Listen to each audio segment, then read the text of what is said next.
Hi everybody and welcome to the video and live streaming show. My name's John Lacey and as always I'm joined by Sam Proof. Today on the show we're talking all about OBS Studio and OBS Studio Sources specifically, which are kind of the building blocks of your live stream.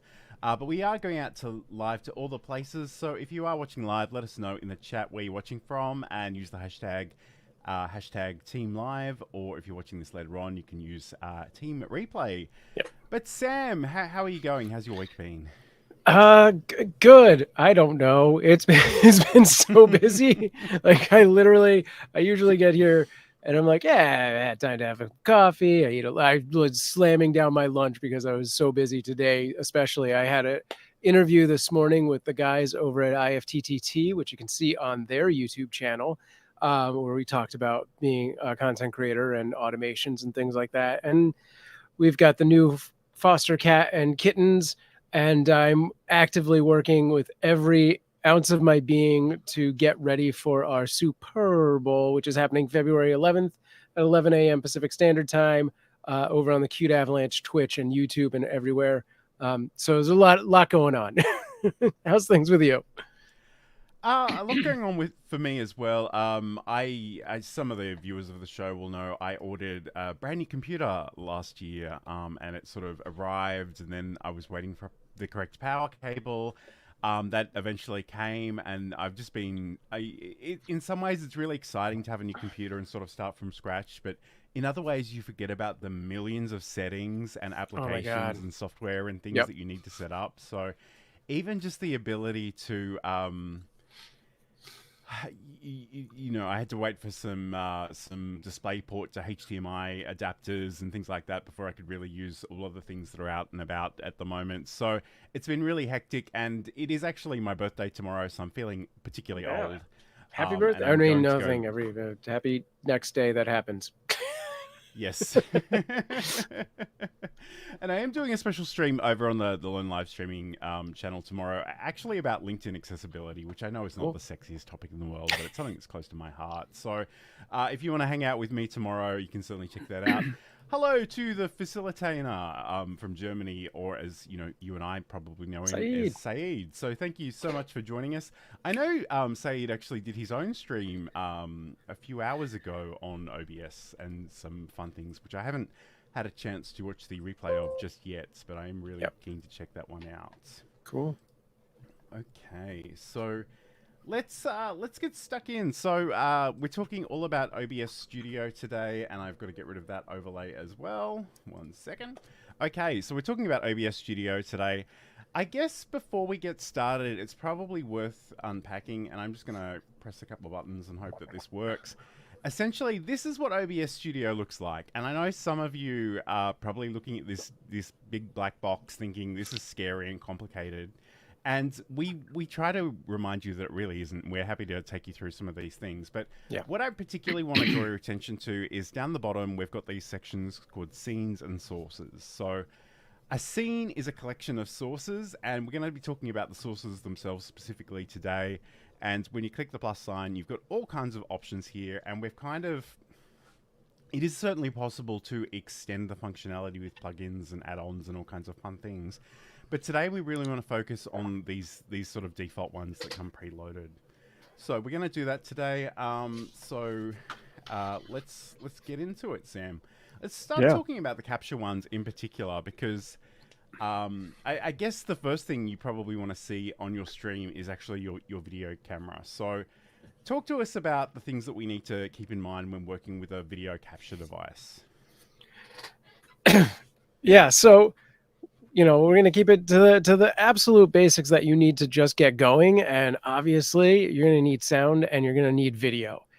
So you can use any USB device that plugs into your computer. If you have a laptop with a built-in camera, you can use that.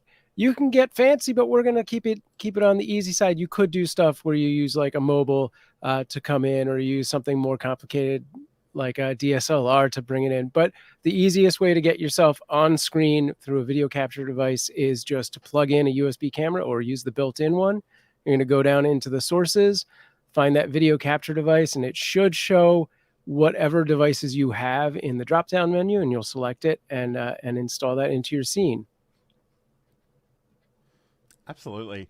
And I guess, talking about getting started simply, the USB web camera is the way to go. And we will talk about audio in a little bit more detail in the next segment. But you do kind of have an option when you're adding your display, your video display capture, your Yeah. video capture device, I should say. And essentially, that is to use the audio that's built into your device, if you have any. But generally speaking, we probably don't want to do that, because if it's built into a webcam, it's going to be some Probably not distance away good. from you. It's not going to capture the audio particularly well. So you can actually go in and nominate a different audio input device at that point in time. Yeah. And this is, and I kind of worry a little bit that this is kind of the point at which the true nuance of OBS Studio comes in, because you have an option and you've got to choose whether you actually connect the audio directly to your video or if you have them as separate sources. And for me, I do have them as separate sources because I use some other plugins for audio, which we won't get into today. But essentially, I've just got to make sure that every single scene where I want to use the audio and the camera, that I've got to make sure that they're present there. So all right, I'm gonna. Yeah, that is a big new to OBS mistake that happens. Is you get excited, you're like, oh, I can make all these scenes, and you make an intro scene and a interview scene and a game screen scene and a one, just a solo and a goodbye scene, and then you forget to add the microphone source to 3 of those. And as you're flipping through, your audience is like, you're muted. Yes. So yeah, and I mean, definitely it's look so for useful that. because I literally did that last week. I just went live for the hell of it, just to see how things were going, and I forgot to add the mic to one of the scenes. So fortunately, somebody in the comments let me know that, and it's easy enough to fix. Okay, a good. Just going to check in with the chat for a second. So Walter Strong III is saying good evening to us both, and we will be on his show next week, talking about OBS in more detail as well. Saeed is written, as a window user, I recently learned that Mac users might have some extra steps, like allowing screen capture and access to mic and cam in the OS settings to get it to work for privacy and security. This is true. And these are sort of system level permissions that you need to give on a Mac device, and it actually can affect all kinds of software, not just OBS. Yeah, we should have said that OBS is available for Mac and Windows and Linux, and you can run it on pretty much any computer. I've even seen people do Raspberry Pi builds. Absolutely. Okay, cool. So I guess the other portion of sort of capturing different devices is the ability to share your screen, and we sort of have a few different ways of doing this. We've got 3 different things. We've got the display capture, which will basically share everything that's on a given display or monitor. Yes. So you're working with an entire screen. You've got the window capture, which gives you the ability to just share that particular, that particular window on your computer. In some ways, that can be really useful, but if you forget for a moment that you're only sharing one particular screen, and then you go to show somebody something else, that can be a problem too. There is also a game capture option, and it's funny, a lot of people know OBS as sort of the game streaming software. Because that's not my particular interest, I've never ever used that source, and I really couldn't tell you what to even do with it. I'm not really sure philosophically what the difference is between it and some of the other options. But do you have any experience with that, Sam? I checked, and I definitely have a game capture in my setup, but it is like a very simple game, and I'm really not sure what it's doing beyond just being a very specific display capture. So yeah, I couldn't tell you what the big deal about that is. I have to imagine it does some kind of resolution based thing, because games tend to be, a lot fancier than, just your regular old monitor. But yeah, when you're making a choice between display capture and window capture, there are pros and cons to both. Just keep in mind with display capture, everything on that monitor will be seen if you're not careful. If you have something up that you don't want seen, like emails or whatever, or worse, it's going to go out there. So be careful with that. And conversely, with the window capture, if you're doing like a walkthrough on some kind of software, if it has pop-out windows those people won't see those because you're doing it as that specific window capture. And it's funny, I see a lot of OBS plugin tutorials, and invariably they're sharing this screen, but at some point Windows 11 does this administration screen which cannot be captured at all. So you get a whole lot of nothing, and they just mention that that's what's happening, which I think is fine. It's sort of fair enough. Yeah. And a big hello to Chocolate Quilts, who will be back to watch the replay apparently. So that's awesome. Saeed, we're going to talk about this more in the next segment, but I am curious to hear more about your perspective on this. So I do this. Saeed writes, I also like to have audio as scenes. Yeah, I think we're trying to keep things on the easy side, but I also use a lot of nested scenes, especially for audio and cameras, specifically so that I don't have that one scene that I've forgotten to add stuff to. Absolutely. And again, Saeed is writing, what I like about screen capture in OBS is that I can crop the taskbar and the top part of Chrome, for example. Yes, so that's a great thing. And you can certainly go in and you can resize the portion that you're sharing. You can make it larger. Obviously, at some point, if you make it too large, it'll be pretty pixelated. So keep that in mind. But certainly, somebody actually on the channel asked me a few weeks ago, like they were sharing Excel things via Zoom meetings, and they were asking for some tips on that front. And I'm like, just make it really, really obvious what you're trying to show people, and zoom into Excel, make the formula bar text really large. Make it really obvious what you're doing, and don't be too subtle, because I think we're all pretty time poor. We get distracted easily, so get to the point. Yeah. So again, I'm gonna try and do a few things at once. So just bear with me for a second. If I press this button over here and I go back to OBS, and I'll press this one over here. So this is an example of some screen capture. Obviously, I've got a second version of OBS running here as a portable version. So this is the ability for me to actually come in and sort of show you that this is how we go into add the sources. So again, the ones that we've sort of spoken about already are the video capture device, which is your webcam, or your, if you've got a DLSR or, something similar via a cam link or some sort of capture device, that's the way you add that one. But we do also have the ability to do the display capture, and again, that's the whole screen. Again, you can crop into particular parts of that screen, but essentially it'll show you everything. We've got the game capture, which again, I have basically no experience with, but if you've ever used it, let us know in the comments.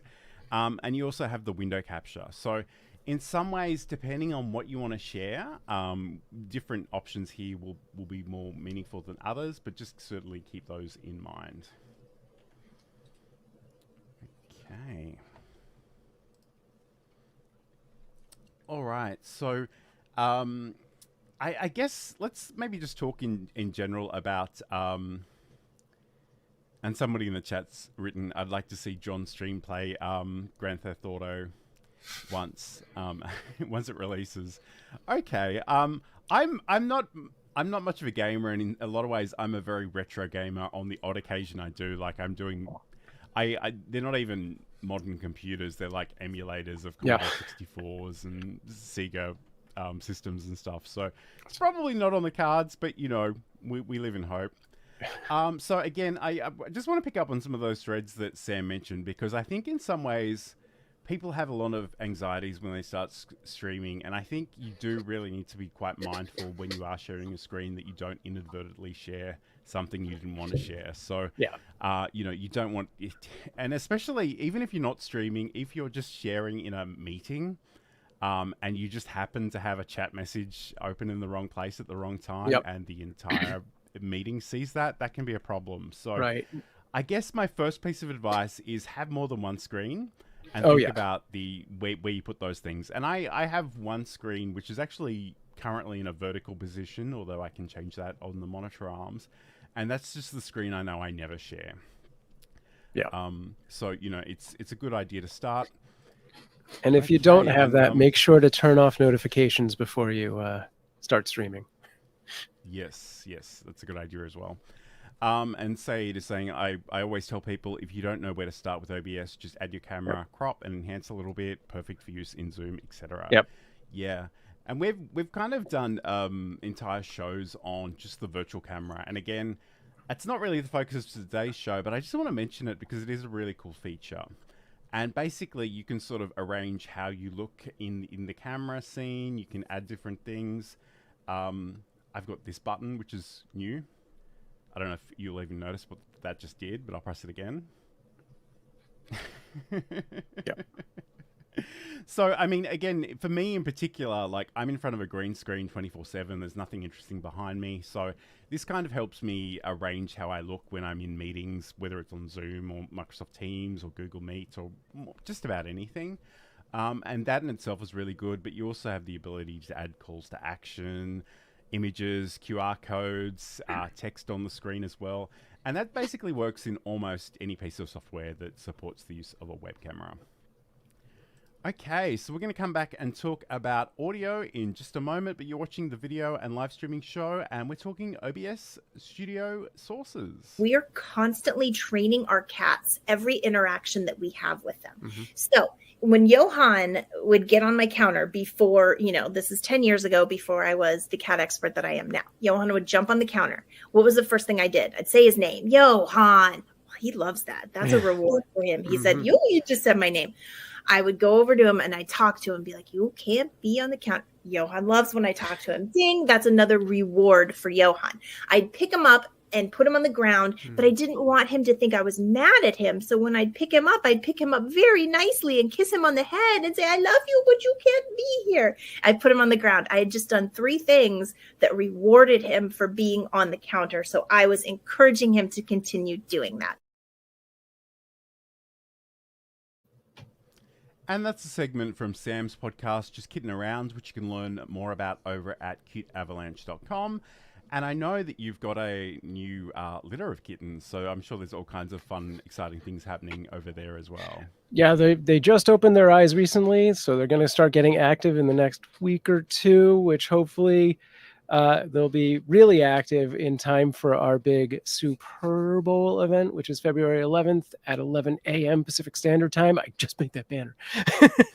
So please, go to superbowl.com and check that out. And we'll promote that more in the coming shows. Okay, awesome. I'll be like, switch the promos. All right.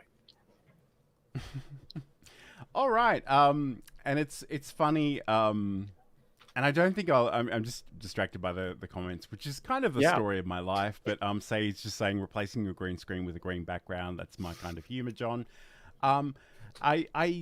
Every now and then I will have something I want to show on screen that happens to be green, and that's kind of its own problem. And we do use StreamYard for a lot of the things that we do.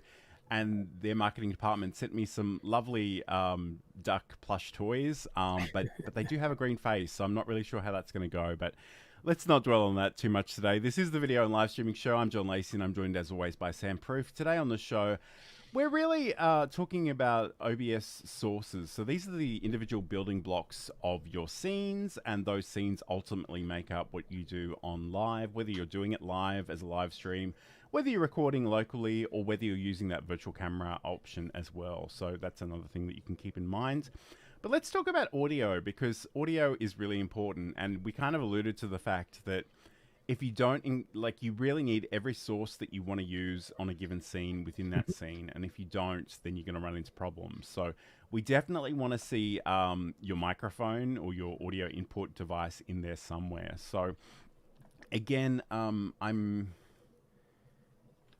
okay. I'm gonna try and do this. Sam, if you want to press the zoom in button for a second on the software over there.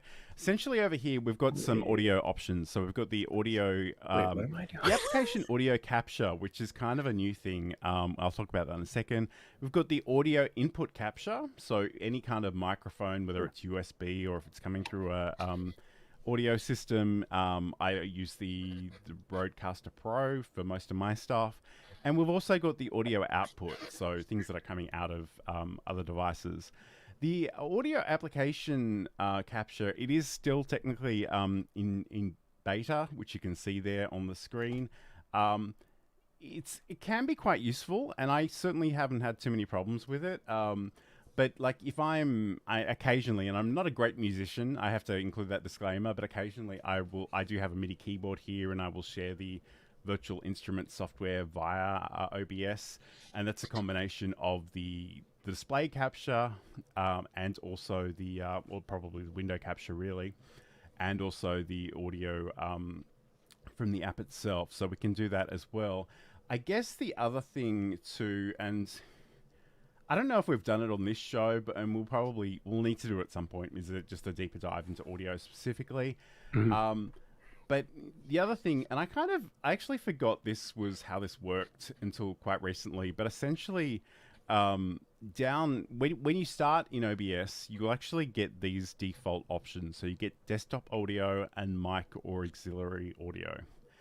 And in some ways that's wonderful, but the minute you create a new scene collection, and I'll just call this demo, those things actually disappear and you start from scratch.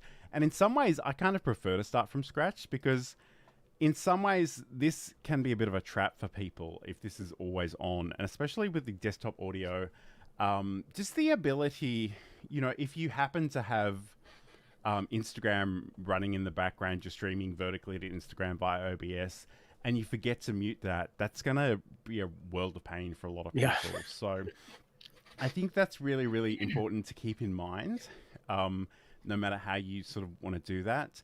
The other thing, and this is just a general tip, regardless of the software you're using, please wear headphones. I know people sometimes think they're a fashion crime to wear headphones, and you can certainly get in-ear things that are more subtle than the cans that Sam and I are wearing. But the danger of not wearing headphones is that if you've got a speaker and it's in any proximity to the microphone itself, it can create an audio feedback loop. And if you've ever experienced that, that's the most painful thing in the world. So don't subject your audience to that. I think we've all been there. I know you're not a huge audio guy, Sam, but do you have any tips or ways that we should think about using audio within OBS? Yeah, I mean, we're going to talk about nested scenes later, and Syed already kind of said this, but, you know, I do like to keep all of those things in their own scene and then create like a master overlay scene that I'm using for all of that. The desktop audio, that whole thing was kind of created a long time ago, like that, you know, input, and they've more recently in the past year created an application audio capture, which will let you capture audio from one specific piece of software. So it's not just every single thing that your desktop's doing, but it is, you know, a more intentional one. So I would almost automatically again say delete the desktop audio, and if you want audio from any kind of application, get it specifically that way. You can also, if you want to get fancy, look at Voice Mod, which does a bunch of sort of funny effects, but also acts as a virtual mixer, which will let you do some more complicated things that are even beyond me, really. I haven't sat down with it. So yeah, if you are specifically looking to do some fancy audio things, there's a couple of things to keep in mind. Absolutely. And again, I'm going to do this really, really briefly, because again, this is just an example. Once you do add your audio sources in here, they will come over to the audio mixer, and there is the ability to have this in a vertical layout, which was something I didn't know until Sam actually told me about this, but that's pretty nifty. I can even sort of drag this up and make it bigger if I want to do that. But the great thing about this is from here, you can sort of come in here and go to your advanced audio properties. And this is where it gets a little bit trickier. And again, I think our general advice about OBS, and I've been using this terribly mixed metaphor recently, that it's both a pocket knife and a rocket ship. So it's both incredibly powerful, but also incredibly useful. And I think it's important that you take a step back and think about what your goals are and what you're hoping to get out of this before you get a little bit too carried away. And I'm going to be honest with you, I got very carried away this week. I was installing all the new things on the fancy computer, and there was a moment earlier today when I wasn't sure how well this would come together. So essentially here we will have all the audio, and I believe this is for an individual scene specifically. So if I added other audio devices, I would see them here. We've got a volume, which you can describe as a percentage or as decibels. And again, I'm a bit of an audio guy. I much prefer to work in decibels. I understand in Streamlabs desktop, they don't give you that decibel option. And it was really hard for me to try and do the math to figure out what that calculation would be. Right. Yeah. We've got the ability to force a stereo input to mono if that is important to you. And sometimes that can be, if you've got a particular audio input device that's capturing two inputs and just by default it might mix one left and one right. You don't really want to subject people to that in case they have any kind of audio issues, but you can certainly change the balance from left to right if you do want to get a little bit more modular. The audio monitoring is really, really important. So from here, you've got the ability to turn the monitor off, which will mean the people on your stream will hear it, but you won't. You've got the monitor only, which means only you will hear it. And especially if you've got a chat widget that pings you every time there's a new chat message, don't leave that on for your audience because it's almost like water torture. There's the repetition of the ding, ding, ding. And I know, some people use that and it's really annoying. But finally, we have the monitor and output option as well. So that's you hear it and your audience hears that. So again, depending on what the source is, you want to keep that in mind. You do also have the ability to send these to different tracks. This is a much more advanced feature, and I would probably encourage most people to not even worry about it. Just leave them on all 6 tracks. If you did at some point wanted to get a little bit more elaborate with that, you could certainly come in and basically once it renders, you can go into your video software, you can grab the audio from one track and do different things like that. So there's a lot you can potentially do with that. Again, we're trying to walk that line of not scaring the newbies too much. I just want to point out when you go into the audio and you click on the 3 dots, if you have a bunch of devices plugged in and they have audio that you're not using, you can actually hide those tracks from your audio mixer so you don't even see them. Yes, that's a good tip. Okay, awesome. So this is the video and live streaming show. I've got the new fancy computer, so I'm playing around with a lot of things right now. So I hope it's not too distracting for you. But Team Live and Team Late in some of your doodles is here. we do appreciate it when she's here. It's great to see her.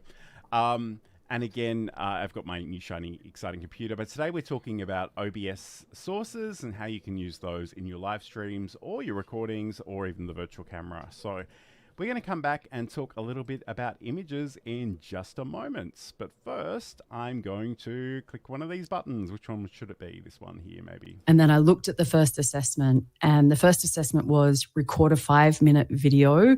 And it was a pretty simple introduction of yourself. There was nothing exciting. I didn't have to research. It was just a 5-minute warm-up. And I freaked out.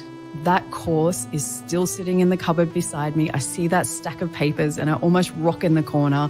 It cost me a lot of money to sign up, and I threw the whole course away.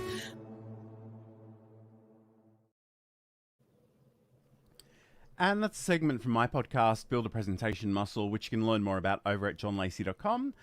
This is the video and live streaming show. Today we're talking all about OBS Studio Sources and the different things that you can incorporate into your scenes. Just to make your life a little bit more, I was going to say easier. It depends on how elaborate or simple you want to make this. But certainly the options that you have, and I think it's just worth articulating what those are. And today we are really focusing very much on the default ones that come with OBS.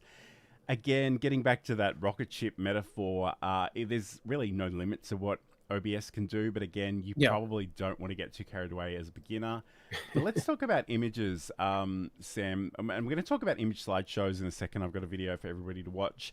But before we get there, what can we do with images in OBS? Yeah, I mean, images are, you could do pretty much anything you want. Like if you want to have a bug, kind of like John has a little watermark down here, you can put a transparent image in. You could bring a JPEG in if you want to like show people like, hey, this is a picture of something that we're talking about, a product that we want to demo in the future or whatever. Like there's endless amounts of things. Anything that you could possibly want for an image, you can do. And then once it's in there, you can show it, you can hide it, you can move it around, and you can interact with it live if you really wanted to. There's other ways to do that are probably better. And then of course you can do slideshows, but you can have any kind of combination of stuff. So it could be like frames or backgrounds like this. You could have a mortise, which is like kind of a frame kind of thing where you have like a see-through area, and all of that. So yeah, like you can basically do a bunch of stuff. It acts very similar to how you would lay out things in Photoshop. You have a bunch of different layers. So you just have to make sure that the layer you want on top is the right one. Otherwise, you might not see the things underneath it. Absolutely. And that is probably worth sort of articulating a little bit more. So, Yeah. and I want to point this out. I don't have a lot of great examples here, but go on. Yeah, go on. go. I was just going to say, and Saeed pointed out something that I meant to bring up, which is that you can actually drag and drop your images right into OBS. It is going to default to being the top layer at that point. So you may need to move it around. You may need to shrink it. You may need to drop it down a few layers. But yes, it is so easy to do that. Okay. Now image slideshows. And I must admit, Saeed, I had no idea that was a thing. So Yeah. Thank you for that tip straight away. Yeah, thank you so much for that. But let's check this out. So again, because this is pretty much just the default installation, I haven't really done a lot with this at the moment. But if you go down to the sources, we can add things. We've got the image option here. So again, you can give this a name.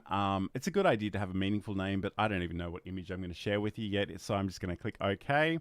From here, you can go off and find an image and you can do different things. So I'm going to do this. I'm going to drag this over on another screen just so I can find a random file because I'm not really that organized, if I'm being honest. But let's just find an image. So I'm going to do this one. Again, this is probably not quite there, but I'm going to right click and go to transform and just go fit to screen. Another nice thing about this is if you do go in and add more images, if you do have an image file, a file type that supports transparency, that will come in as well. So if I go and create a new one called overlay, and I will go and find something that I can bring in here. In fact, if I go to, where can I go? Something in here. In fact, I'm just gonna move this for a second. Essentially, the great thing about this is if you do have anything with transparency, that transparency will be respected. So I'm going to just really briefly do this off screen, and I'm just going to find something that I can share with you. So go into my new overlays, my logo only. Okay. And I'm going to go and transform this and just make it fit the screen. So again, if I come back here, now I've got this image overlay, and this is just my little logo in the corner here, which again, you can't really see because I'm blocking it. So let me just move that out of the way. But essentially what you do here is this is the source layer that Sam was alluding to. So if I had my overlay underneath the image, you wouldn't see that at all because that first image doesn't have the transparency, but the one underneath it does. So you can either click up and down with those particular arrows, or you can sort of drag and drop these things into position to do that. So I guess in some ways, like when you start building out your scenes, and they can be really elaborate, and you can sort of export them in different ways to like you can export individual layers if you do respect that transparency, and then you can literally put yourself in between things. So especially if you're in a situation where you've got a green screen like I do, like I can have text sort of be behind me, and you can see the top of it and all kinds of fun things like that. So there's a lot you can do with images, but I do want to talk about something that's, and I say talk about, this is something that I spoke about earlier and I'm going to play for you, but I'm going to talk about image slideshows, because I know it doesn't sound like the sexiest topic in the world, but they can be incredibly useful. And I just want to play you a bit of a video to show you 3 different things that I've certainly done with them in the past. Okay. And as I look at this, I'm not actually seeing... There we go. There it is. Okay. Sorry about that. Here we go. So if we go down to add a new source in our sources doc and we go to image slideshow, we can actually create an image slideshow, as the name suggests. What we're going to do, we're going to actually create 3 image slideshows on this particular slide. And we're going to have one that's a PowerPoint presentation, one that's an animated background, and one that's for promotional messages. So let's add the background slideshow here first. So give it a name, make sure it's a meaningful name, click OK. And we've got all our settings here. So I'll talk about some of these settings, but let's go and grab our images first. So if we go down to where it says image files, you see we've got the ability to add our files, and we can add individual files or we can add an entire directory. In this case, I'm going to add my files. And I'm going to go to my backgrounds and I'm going to just select all of those and go open. Okay, so we've got our images here ready to go. Let's explore some of these other settings. So first of all, we've got the visibility settings. So we've got always play even when not visible, stop when not visible, restart when visible, pause when not visible, and unpause when visible. For this particular example, let's actually just go stop when not visible. It's not particularly important where this starts or stops if we do change it. We do want to actually make sure we have this automatic slide mode on. So the 2 slide modes that we have here are automatic or manual. And for manual, you can actually use the hotkeys to control the slideshow. We've got a number of different transition options here. So we can choose a cut, which will be quite dramatic. We can have things like swipe and slide as well. But I think for our backgrounds, because we want something that's kind of subtle, let's just go with fade. And we have our time between slides and our transition speeds. Both of these are described in milliseconds. And I think really, let's make this fairly long. And we'll even make our transition speed a bit longer as well. Just to make this a little bit more subtle. So we've got the ability to loop. We can hide it when it's done, or we can randomize the playback. But I think those are fine for the moment. So we've got our background here. It's really important that we actually move it to the bottom of our stack here. So I can drag and drop that into position, or I can use these up and down arrows to do that as well. If you do want to actually include a little bit more visual separation, we can actually come in here and create a color source. So if we go down to the add a new source, go to color source, and I will call this one tint. And here we can go into select color. And probably what I'd recommend here, because we do want to create a bit of visual separation, is to either have a white or a black. In this case, I'm going to go with black. But we want to introduce a little bit of transparency here as well. So if you see where we've got the alpha channel, at the moment it's set to 255, which means totally opaque. If we make this anything less than this, it'll be transparent. If we go down to 0, it'll be completely transparent. I think what we might do, let's try 180 as our alpha channel, and we'll go OK, and we'll go OK. And you'll already see that this has sort of made this a little bit darker. Again, if we drag that sort of underneath the rest of the elements in our scene, and if I click the eye icon, you can see sort of the difference that's made. So if I put myself back on camera, you can see that there's a little bit more visual separation between me and the background now. And obviously you can tweak that however you like. But let's go and actually add in our slideshow. So again, if you've got something like an actual PowerPoint presentation, you've saved that as images, we can certainly add that in here as well. Let's go down to add a new source, go to image slideshow. I'm just going to call this one PowerPoint slideshow and go OK. And again, we'll revisit these other settings in a moment, but let's go and find our files. I've exported these out of PowerPoint so I can add the whole directory. So we'll go to add directory. And I just want to go up a level. And the one we want is called Optimize Your YouTube Channel. Okay, so we've got this here. Because this is actually something that we want to work with, we don't really want this one to change automatically. But before we get there, let's actually just think about what kind of transition we'd like. So maybe slide or swipe. I think swipe is pretty good. In this case, because I might want to turn this off for a moment just to make a point, I'm actually going to pause it when not visible and then unpause it when visible. But again, let's change that to manual. So with manual, we can actually go and change the slide we're on either via our mouse or via our keyboard shortcuts, which I'll show you in a second. So from here, all those options look okay. I'm going to go okay to just add that to here. Again, if I want to resize that, I can sort of grab the corners and I can sort of reposition that wherever I want it to be. And you'll see that while this PowerPoint slideshow is actually got focus, I can go to the next slide or I can go to the previous slide. And that's certainly one way that we can actually change this. But let me show you another one. So we can actually set up these keyboard shortcuts. So if we go up to the File menu and select our settings, and if we go to the hotkeys section, the best way I found to actually filter for this, because this will give you every option in OBS Studio, is actually to search for the word next.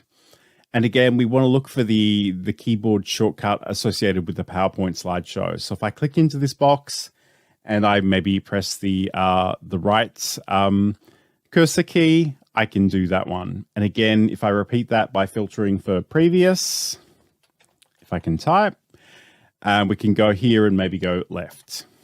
And I can go okay.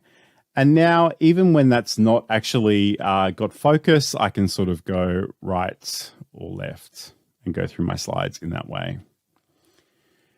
Okay, so finally, let's actually add some promotional messages at the bottom of our screen. Again, let's go in and grab our images for our image slideshow. So I'm going to add the image slideshow source there again. We'll call this one promotional slideshow and go okay. And again, I'm going to come in here and I'm going to add my files. And these are the ones in the banners section. So the first thing you'll notice about this is I have 4 separate files, and 2 of them are actually banners and 2 of them are completely transparent PNGs. This is so I have a bit of separation between actually having messages on screen. I'm going to click OK, and we can see that these this is sort of already taking up almost the entire screen. So if I right click on this one, it'll bring up a contextual menu. I go to transform and I'll go to fit to screen, which is Control F. And again, I might want to actually just sort of drag this down. It is a little bit harder to actually make these changes when it is transparent. But again, I'm just going to take a guess at how large I want this to be and just drag those edges in. And another handy thing is if I want to make sure this is actually centered within the frame, I can right click and I can go to transform and I can go to center horizontally. So there I've got my elements. I might need to think about how I'm actually stacking some of these things, but essentially, if I bring myself back in here, I can address the camera. I can talk about whatever I'm talking about. I can actually use my keyboard shortcuts to go between my slides and just address those as we go. Another really great thing to do, though, is to actually create some buttons on your Stream Deck to move within your presentation. So again, I've kind of already done this, but let's redo it for the purposes of today's video. Again, just to open up the Stream Deck software. From the system options, we want to find hotkey. Drag it onto an empty spot within your timeline and give that one a title. I will call this one next. I will click into the hotkey section and I will click the right arrow because that's the keyboard shortcut I gave it. And again, I can repeat that process for the previous key as well. So you might just abbreviate it to that. Click in here and press left. So now if I go back here, I can actually physically move to the next slide via my Stream Deck. So those are a few things, a few different ways that you can use the image slideshows. Okay, so those were at least 3 ways that you can use Yep. them. And again, funnily enough, Said's always on my wavelength, and he wrote, Yep. I find slideshows useful to loop between multiple messages, including text, like fading between multiple messages, hashtags, slogans, etc. There was also a question, and I know the answer to this one, but somebody asked if you own a Stream Deck, and I know you do. Yes, I do. In fact, I have 2, one for this computer and one for the cat cam. And But it's not enough. I need I'm always more. a little scared to do this on stream because there are so many cables on my desk. But I actually have the extra large, so I've got lots and lots of buttons. And because this is on a brand new computer, I haven't even set up most of these yet. But I can have potentially multiple screens there as well. Yeah. But the Stream Deck is a really cool thing. We've done entire shows on it in the past. But Yeah. even if you're not going live, just the ability to have those keyboard shortcuts and not have to memorize them, because I think in some ways keyboard shortcuts can increase your efficiency, but if you've got to remember 300 of them, it's not going to be a great experience. Yeah, the Stream Deck is awesome for things like Adobe Premiere, which does have like 300 hotkeys. But if you want to speed up your editing, you just have a visual guide right to your, easy access. It's fantastic. What I was going to add to what John did with the image slideshow, which I love the hotkey one we used to do at Mob Crush, a news thing. So we would have slides and we would just hotkey through that using the Stream Deck. Unless things have changed or I'm just thinking of the video playlist, you have to make sure that your images are actually the same size, or things will move around a little funky, especially if you're going from like landscape to vertical. So just, it's best to always kind of pre-format those. Okay, awesome. So a big hello to Ender Trading, who's joining us from Ireland this week. You really travel quite a lot, which must be a lot of fun. But thank you for being here. We appreciate it.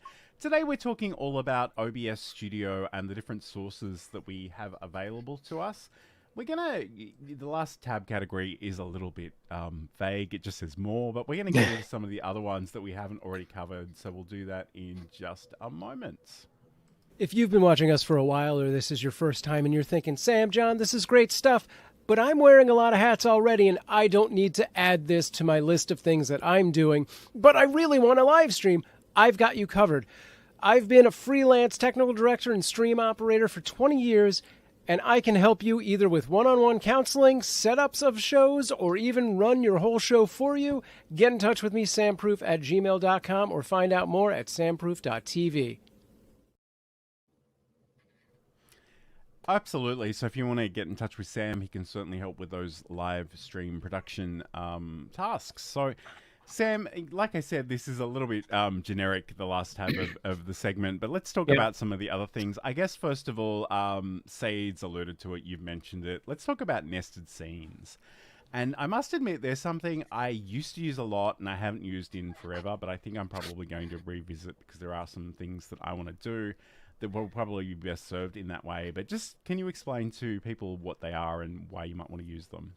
Yeah, so nested scenes are literally a scene that you put into your other scene. So I have my master scene, and then within that scene, I'll have what I call the overlay scene, which has just everything that I want to appear in every possible scene. So I don't forget to add like a mic source to a specific scene. I just know if I have overlay there, that audio is in every single scene. I also, for what I do, have multiple cameras. So I have a single scene that is called full cam, and I have every single camera listed in there, full size, and then I switch between those cameras by calling in that scene. But that scene itself is nested in my main scene. That may not work for everyone. Sometimes you want multiple cameras on screen, so you may have to have a different scenario or part of that and part of something else. If you have things like an image slideshow and you want to be able to pull that up from different, scenes within your collection, then it's worth putting in that sort of overlay scene that's nested everywhere else. There's several other uses to it. I think that can be quite powerful, but again, I'd probably that's feeling a little bit more like an advanced feature. It Something definitely that is. yeah. So I mean, you know, it's up to you how you want to wrangle this, and I guess that's the thing with great power and flexibility Yeah, comes a lot of choices. So you've got to make right. that call about what you want Part to of it use. is, yeah, part of it is an organizational thing where it's like, I know all my cameras are here, all my audio sources are here, which you can also do by just grouping those in the scene that you're using. I personally find it like overwhelming to go into a scene and have like 52 sources in that scene. And trust me, I have that. So yeah, anything I can do to minimize the number of sources in a scene, especially if they're things I know I don't need to see. For a lot of game streamers who do like Twitch, streaming, they use a lot of alert style overlays.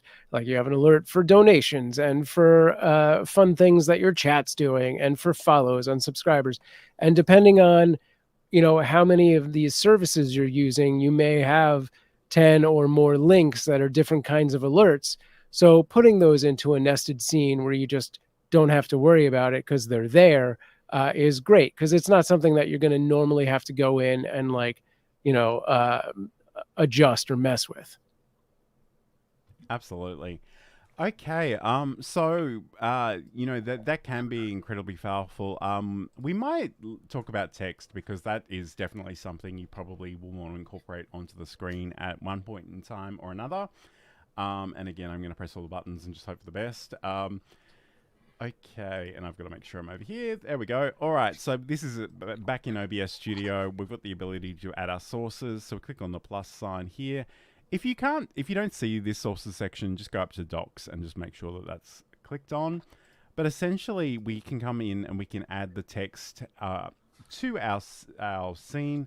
It's worth noting that this works a little bit differently on a Mac. Yeah. So we actually have more options on a Windows computer in OBS than we do on the Mac. But essentially, I can go in here, I can give this a description, and I might just go video and live streaming show text.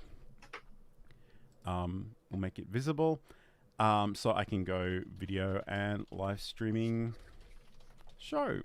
Okay, you can see that it's already going off the edge of that. So we'll come back and fix that in a second. We can come in and we can pick different fonts. I don't know, I like my Open Sans. Probably want to make that a little bit smaller, say maybe 180. We've got the ability to change the color and the opacity. So if you wanted to make that slightly transparent, you could certainly do that. But we can come in and change color to whatever we want. And again, these are all pretty standard web development types of arrangements. So we've got hue, saturation, and value, or the red, green, blue, or just a straight up HTML hex color code. But of course, you can just pick something in here as well if you wanted to do that as well. We've got the ability to have a background color, the opacity, change the alignment, change the vertical alignment here as well. So there's a lot that you can potentially do with this. We've got text transform, so if I want to make this all uppercase or lowercase, I can do that as well. And in some ways, once you've got this here, you can bring things together. And one thing I probably will mention just briefly, if we go back to this earlier scene, and I'll go in and add the text. If I've already got this text somewhere else, I can just go add existing and select it from this list. And I guess that's kind of what Sam was alluding to before. The layering of this is potentially important as well. So we can certainly resize those things and move them around. But if you wanted to select all of these, if all these things relate to each other, you can select them all, right click, go up to group selected items. You can give that a name as well if you wanted to, but then you can sort of toggle the visibility of that with the eye icon as well. So there's some really, really cool stuff that you can do on that front. We kind of already alluded to the color source option in the previous video, so we won't go back to that one. Obviously, media is something that you can incorporate into OBS. And interestingly, Sam, I don't even know if you're aware of this, but I've just installed a new version of OBS 30.0.2. And we've got the ability to add the media source, but we don't have the old LC option, which let you sort of play playlists of media. So that's kind of really interesting. I didn't know that was a change that happened somewhere along the line, but obviously I don't use it very often. Interesting. But maybe if you can talk to us about the media source generally.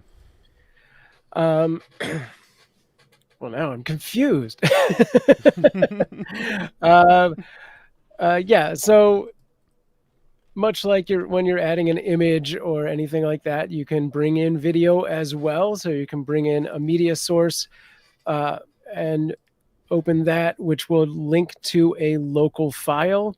If you wanted to do something like bring in a YouTube video that you have already existing, I have a fix for that as well. But once you've got your media source created and you've linked to that local file, you can actually have that loop. And again, similar to the image source, you can have it so that when it's done playing, it shows nothing. It just goes blank and that's it. So it's like if you have an intro or something like I have for the Coffee Morning Show, it just plays the one time and then it just goes away. So that, we're not just like stuck on a frozen image or it starts looping. So it goes away. You can also interact with the speed of the video, and you can set up things if you really wanted to like pause and start it. But that actually may have been a VLC thing, so I'd have to see if that was there as well. Sure. And we might, we'll probably produce some more in-depth content about that later on, but we do have a few questions I want to make sure that we address.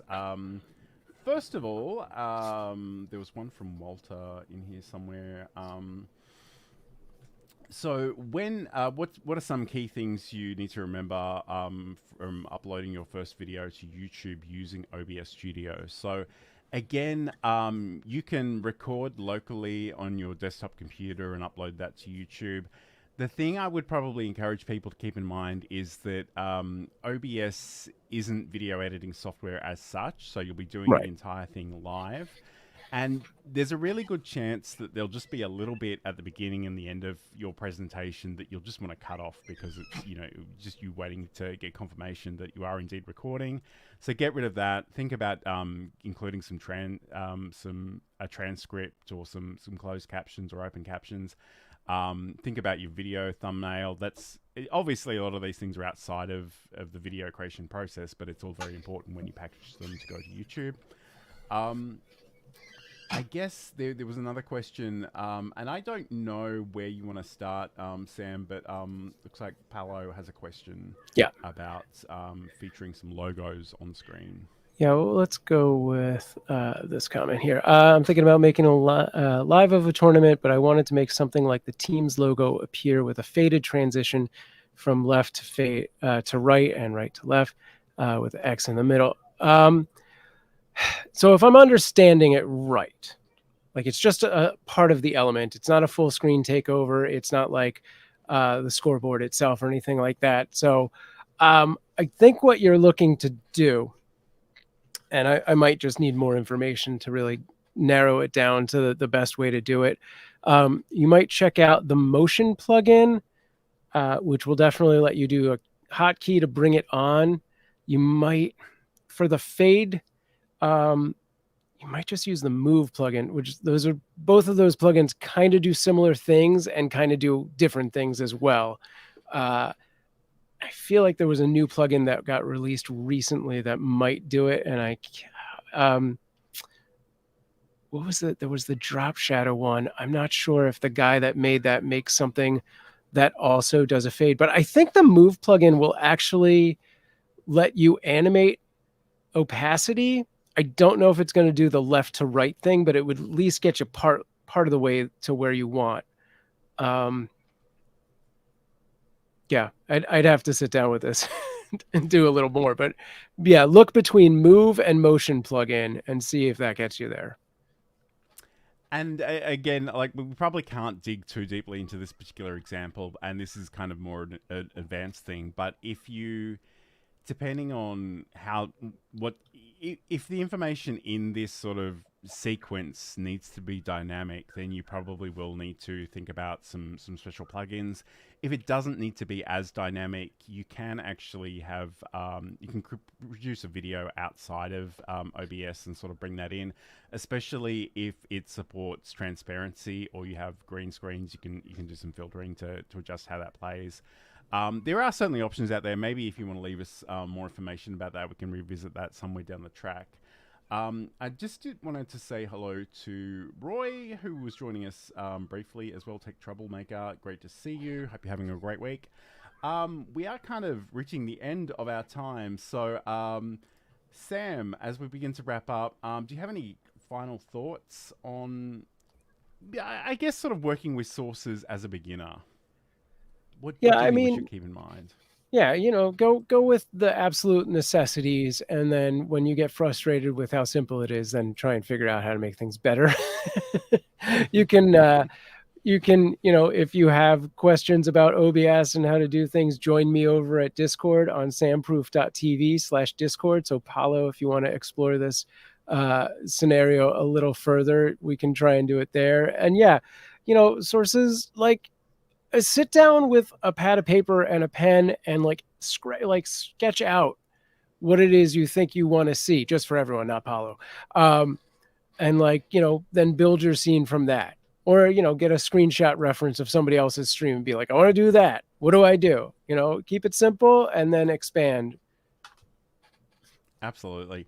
And again, like, I keep coming back to this whole pocket knife rocket ship thing, but Sam can get very advanced and very nerdy, and we love that about him. But again, I just don't want to scare off the newbies. So Yes. My advice is really just start very, very simply. Get your camera on there, get your microphone. Think about maybe adding some backgrounds or colors or a couple of things. Again, if you are interested in sort of OBS specific content, and again, I do have that. There we go. So if I click this button, I've actually got a Learn OBS Studio newsletter. You can find out more about that. It's over on LinkedIn, but you can go to johnlacey.com/OBS news. You can certainly learn more about OBS generally over there. But Sam, as we begin to wrap up, where can people find you, watch your content, and do all that good stuff?